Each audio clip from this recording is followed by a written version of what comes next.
G'day everyone, my name's Robbie, this is Ryan, welcome to Axon Property Group. I said, mate, let's have a really great conversation about how to buy property while still serving. Yeah, can't wait. Super important. You're ex-Air Force, I'm ex-Army, been doing this for 8 years now, so yeah, I think we've got a few indoor cricket seasons under our belt about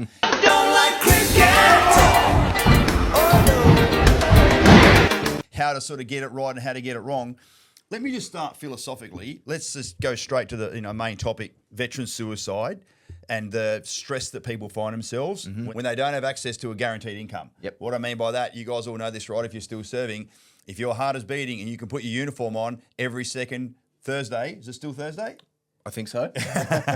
Every second Thursday you get paid. But as you and I know, brother, as veterans, it ain't like that in the real world. No. So if people find themselves, you find yourselves on the outer sooner rather than later if there's some sort of unfortunate event, be that medical or admin, and you don't have that guarantee pay anymore and you have not been smart with your finances whilst you're still serving, it's just an extra layer of stress. Yeah. It's an extra layer of worry. It's an extra layer of like, fuck, what am I going to do now? Like we've coached countless people Hundreds, yeah. over the years that they're like, oh, hey, I've just got out. I need a place to live for my family, haven't we? Yeah, and I mean, people that are still serving are known as veterans, but you will become a veteran that doesn't serve one day. It will happen. So it's incredibly important that you think about that time ahead and start to put a plan in place and secure your financial future when you don't have that stable paycheck, you don't have that stable accommodation, and you have or faced with the uncertainty of what's going to happen once you're no longer putting that uniform on. Yeah, so I guess, if you're just discovering us, just pull your finger out and start to do something with your financial future. Like make your financial future your financial self love you and just bulletproof your financial future. So no matter what happens, the rock and roll of life, whatever fucking matrix shit starts to come your way, you can actually go, yeah, cool, that's unfortunate, but I've got a plan B, I've got a plan C. And most importantly, you need a roof over your head when you get out, and or you don't want to be under any sort of financial stress. Because if you've got the stresses of getting out and finding a new purpose and finding a new you and finding a new job and finding a new income or fucking working with DVA or the CSC pension, whatever it is coming your way, yes, I know what I'm talking about, and you've also got the added stress of immediate financial burden upon yourself, it's little wonder people spiral quickly. Yeah. So yeah, let's all now work together and be on a bit of a mission to unfuck that sooner rather than later. Righto. You can see here we've got this thing called the 4 phases to your property journey, and I'm just going to build it all now to allow Ryan and I just to effectively talk through it. But really you can see prepare, accumulate, consolidate, and enjoy. It all just starts with the preparation phase back here, and I just want to say well done now on, finding us and being willing to sit here and watch these videos to go, all right, how can I now, I'll go back a step. Let me go upstream, as I call it. If you have had the realization or you're about to have the realization that you're going to embark on an endeavor that you don't know everything about, you got 2 choices. We got 3 choices. You do nothing. That's not smart. You do it by yourself. And then you're going to undertake something super important about how to build a property portfolio to secure your financial future that you have not received formal training with from the schooling education system. Or you can reach out to someone and say, hey, can you guys now mentor, coach, and lead me through this? Yep. So the sooner we can plan and the sooner to prepare and plan, we can, basically get it going. So just sort of, read us through these ones, Rhino. Yeah, look, I frame this as a property mission briefing. It's like putting a mission brief or a mission plan together, and we start with that preparation phase. And really for defence people, while you're still serving, as you can see there, dot point 1, living in ADF-provided housing. That is your strongest entitlement whilst you're still putting on that uniform. Philosophically, and mechanically and financially, especially with interest rates the way they are at the moment, a lot higher than what most other people remember that have only been in property for the last 4 or 5 years. They're like, oh shit, what happened to 3% interest rates? How come it's 6% now? It makes so much more sense financially to be living in your own, to be living under DHA or RA. Or living in accommodation as opposed to paying the better part of $1,000 a week on your own home. So I definitely want to outline that for you properly. Yeah, and that's, as I said, the strongest entitlement that people have in their toolkit. And then that allows you to go into savings mode, right? If you don't have the savings to get into the property market straight away, we're in that preparation phase. we need to go into a savings mode. Alternatively, you might have access to funds or equity that can get you into the market sooner. Now, we've spoken to, again, countless clients over the last couple of years that have come to us and I'm like, hey, so how'd you discover us? They're like, spoken to another couple of firms. I've only got 40 grand saved at the moment. I'm probably another 2 years away from starting, my first property. I'm like, okay, cool. So, what are you doing here? They're like, well, everyone else has turned their back on me so far. I'm like, I'm sorry to hear that. That's not too good. It's really common. When you're not ready to go right now, that's when we want to metaphorically wrap our arms around you even more. What are the gates? What are the milestones? What are the key areas of your life that you need to improve, consolidate, fix up, pay off debt, whatever it is? The sooner you can put a plan in place, so you can then you've also got an accountability buddy, so you can then work towards what that minimum amount is, as Ryan's putting forward there, as far as the savings mode. Because the longer you are sitting on the bench and you're not playing the game of property, you're not benefiting from the game of property. So we need to be able to get there sooner rather than later. So yeah, I please just want to really emphasize, if you feel like you're a couple of years away for whatever reason, mentally, emotionally, financially, whatever, then still put a plan in place and reach out to us, and we will not be turning our back on you anytime soon. Please, mate, go ahead. And as a part of that preparation phase, as you can see there, it's all about educating yourself and putting that mission plan in place. Now, to educate yourself, you can do that on your own, of course. There is Google, there is the internet. You can go down that rabbit hole as far as you want to go. Or you can find a coach and a mentor and a team that are incredibly experienced with decades of property investing that can educate you. Yeah, gold. Then, of course, you get to a point where you're actually playing the game. So you're not sitting on We're not sitting on the pine anymore. You're not playing reserve grade. You're playing first grade. So I guess the first thing that matters is we need to be able to focus on your strategy and the financial structure. Yep. So once the planning's all done and you understand how much you can borrow from the mortgage broker, we're like, okay, great. Let's now implement the plan. So strategy is all about buying in the right location and buying the right type of property. So that is brand new, either land and build or brand new built. Within your budget, underneath the umbrella, for lack of a better term, of a growth corridor. Yep. So that's the overall strategy that we put forward. And of course, then you need to be able to put the right financial structure in place. And what I mean by that is, you've got to think long term. The horizon of 10 to 15 years of having this property in your portfolio is what everyone should be thinking about. Yeah. Think about the intergenerational wealth. Think about the Asians and the Europeans that have come to Australia after Second World War have done so well with their families. And I grew up around a lot of Greek and Italian kids that I went to school with back in country South Australia. And the intergenerational wealth that they have created by, building portfolios and starting businesses that they then get naturally handed over to the kids is fucking phenomenal. So how about you be part of that? Yeah. Break your cycle. Don't be one of these, families like, well, I didn't get anything from my parents, so I'm not going to leave everything for my kids. I'm like, oh, good on you, champ. That's not a very good outcome. So what I mean by financial structure is, I go on that little rant for a reason, right? Let me close it with you now. You can have the best property, the best built property in the best location, and you can have, even if it's got tenants in there and the tenants are paying perfectly rent, and it's going up in value. But if you don't have the right financial structure around you and you need to sell the goose that's laying the golden eggs, you don't actually benefit from that. And that 10 or 15 year horizon, Ryan, is broken in 3 years. And they're like, well, what a fucking waste of time that was. So yeah, financial structure, mate, is vitally important. Yeah, and as Robbie said, buying where capital growth is expected. Now, the Australian property market over the last 3 decades has been incredibly strong, as long as you've selected the right location. And property is a long-term game.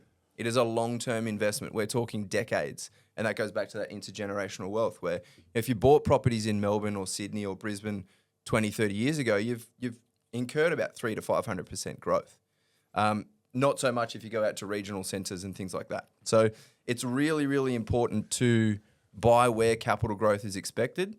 How do we determine where capital growth is expected? We've got a thing called the 7 ingredients to a healthy property market, which allows us to analyse those markets, overlay those 7 ingredients, and give us the best chance for that capital growth. It's super important. You said before, the Australian property market, and as you and I are well aware, there is no the Australian property market. There's literally hundreds of little micro markets about what's going on. What happens back in Port Pirie, where I grew up, in a country town in central South Australia, has got nothing to do with what's going on with the Melbourne market, for instance, to draw those two extremities. So it's really, really important that, if you are posted to Townsville, or you're posted to Darwin, or you're posted to other areas of Australia, Pucka, Tyndall and the like, the market is flat even if it's gone through a little bit of a growth phase post-COVID, but the next 10 or 15 years is actually going to just have it sit where it is at the moment and meander along.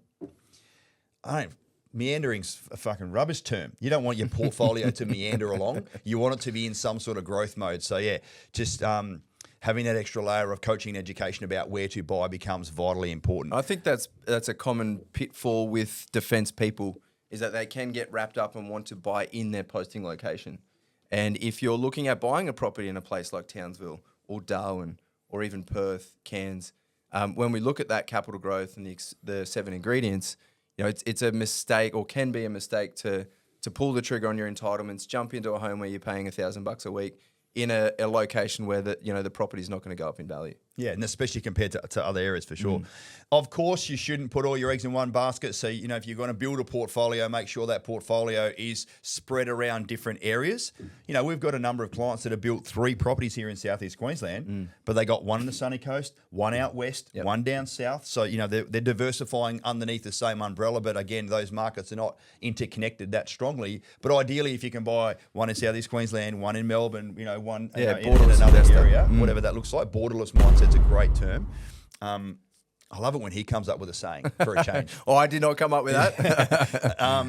So and then of course you can diversify within your super, you can diversify within your shares and whatever else. Speak to your financial planner about that. So I'm not talking about just trying to becoming the mayor of one particular suburb by having 5 properties there, because if that property market goes tits up, then you got 5 eggs that are going smashing on your head pretty soon. And of course, when you're playing the game, whilst you're finding a coach and a mentor back here, you're actually learning from your coach and your mentor, because you're going through the mechanics of actually building a portfolio. So it's a really, really awesome opportunity for you to be able to do that. It's one thing I love about the business model that we have.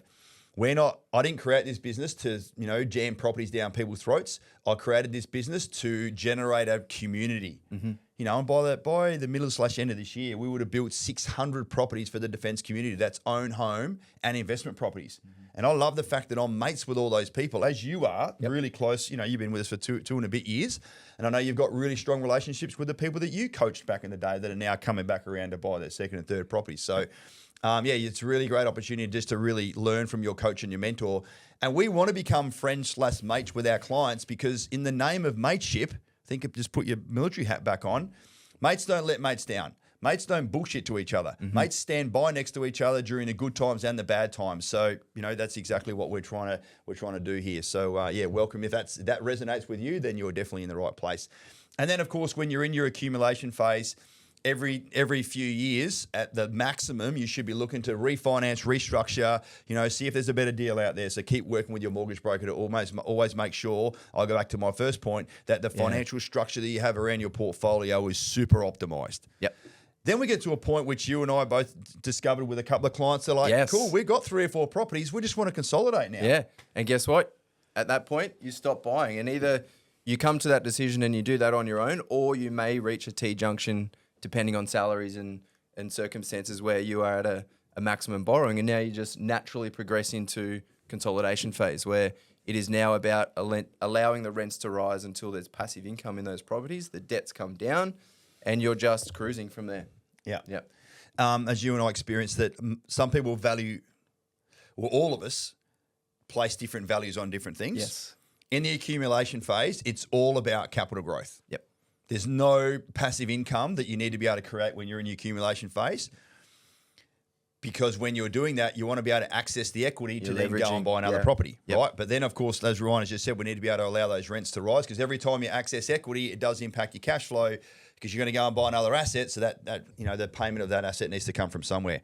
So continuing to refinance and restructure again to optimize your circumstance, and then you can sort of do these little mini restructures and mini refinances, because that might be the time where you can start to perhaps you have separated or will start to separate from the military, where you can use your own home.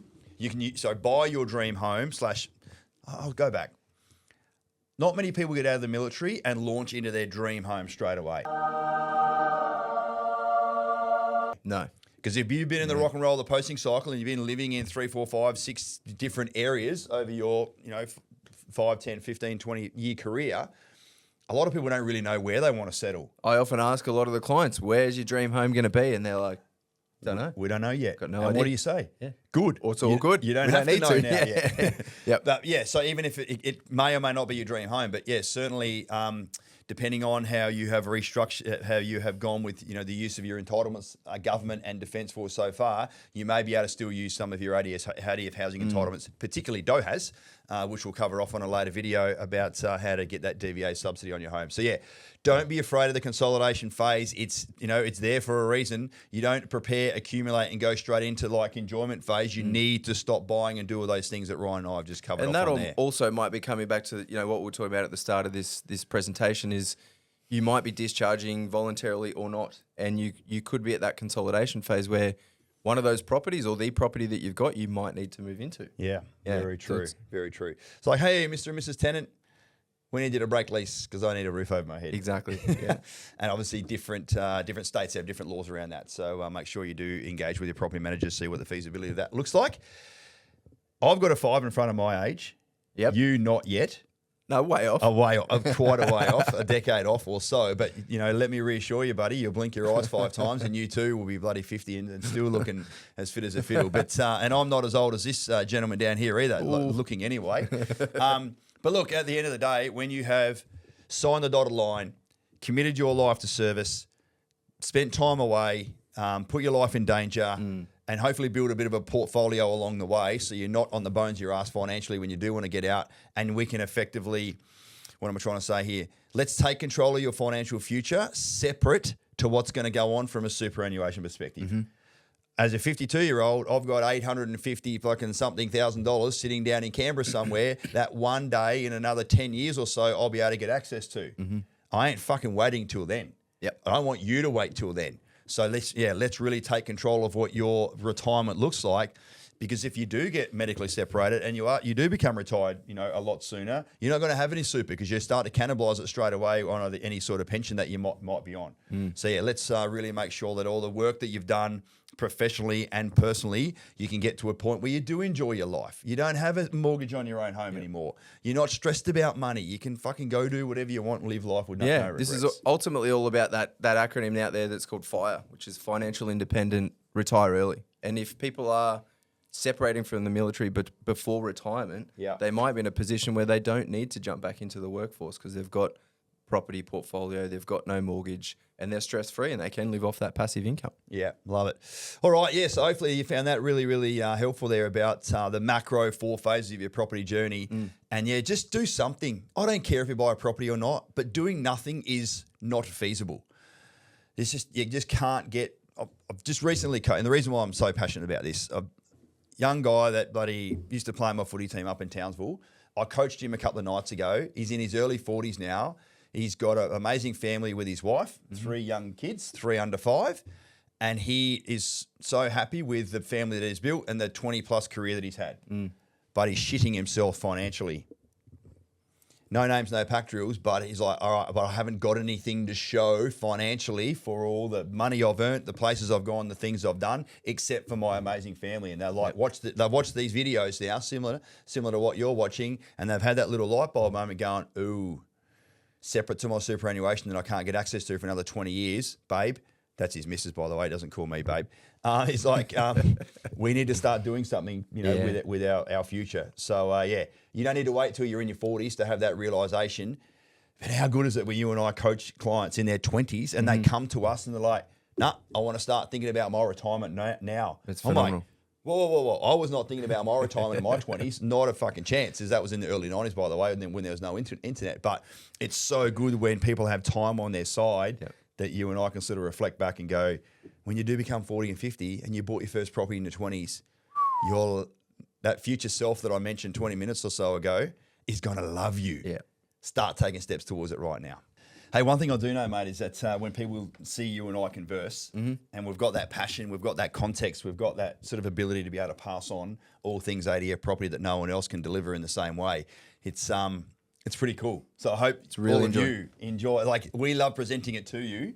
I'm on a fucking mission at the moment, is that I stuffed a few things up when I bought my first couple of properties because I'm like, I don't need any help. I'm a SOCOM officer. No one's going to take advantage of me. I can do this all by myself. Yep. And then, of course, short notice taskings came up, being put, SOTG trips coming, left, right, and centre. And I'm trying to do this by myself. right? So I guess I put it to you straight away. Hopefully you've got a little bit of a fire under your bum now by going, that was interesting. I don't have to wait till I'm 40. I want to take control of my life now. The sooner I start, the better. I've got an opportunity with my, defence subsidised housing. I want to put you in one of three categories, or you're going to put yourself in one of three categories. Category one is you just keep scrolling and you do nothing. Yep. And you'll keep doing and you'll keep getting the exact same result what you're getting now. Category two is like, oh, that sounds pretty cool. Yeah. I don't reckon I need any help. I can do that by myself. And you go do that. No dramas. We'll always be here for you. Category three is actually going, right, remember that thing? Put your hand up and say, okay, I've got a fire in my belly that I want to be able to do something, but this is an endeavor that I don't know everything about. I need some help, or at least I just need to learn more about it. You're in the right place. Links below, just go straight there. We can see we've got steps of HPAS, steps of DOHAS, steps of HEPSI. We've got everything there for you, all the stats, all the research, all the data, everything you need to know, exactly as you can see the ADF entitlements explain. We've created these series of videos to make sure that the little bit of inspo that you got from that first bit of interaction with Ryan and I, it actually means something. It's got an actual, destination for you to go to. So yeah, click on the links and go do it now. And Ryan, I just want to finish this little video by you and your wife Amana were clients of ours back in the day. Yeah. And your first journey with Axon started how? Watching these videos. Watching the videos. I was category 3. Thank God. Yeah. At first, to your credit, you weren't. No. You're no. like, no. We were category 2. We tried to do it on our own. Yeah. For about 12 months and spun our wheels and were not getting anywhere. And then we reached out to Axon and thought there's got to be a better way to do this. And for me personally, the reason that I'm sitting here wearing this shirt is because of being category 3. Yeah. Reaching out to you and the team and Amanda and I starting our journey, and ultimately the education, the mentorship, the friendships that we have experienced is what I want to pass on to as many people in defence and as I can. And yeah, that's why I'm here and that's why I love what I do. And Ryan, he probably doesn't like me saying this, is the next Intello in the RAF. So we're talking about a RAF officer here who's highly skilled and highly trained, and he still didn't want to do it by himself. Allegedly. Anyway, enjoy. See the links. You'll see Ryan and I on there again doing another set of videos, which really sort of, puts the nuts and bolts together. And you two may be able to reach out to us at some stage as well. Take it easy. Thanks, mate.